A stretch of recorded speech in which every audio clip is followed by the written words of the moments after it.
Hello, in today's quick tutorial I will show you how to change a font in Wix. So when you log into your Wix account and go to your website editor, you want to change your font.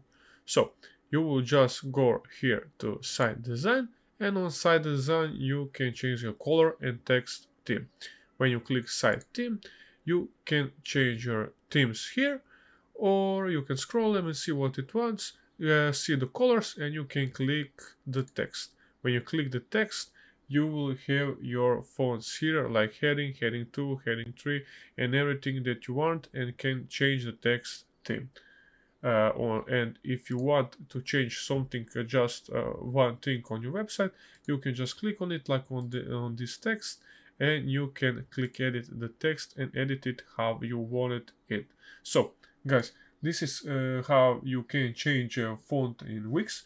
I hope this easy tutorial was enjoyable. If it was, please leave a like and subscribe. If you have any other questions, just visit our YouTube channel down below or ask in the comments. I hope you have a great day and see you in the next one. Bye.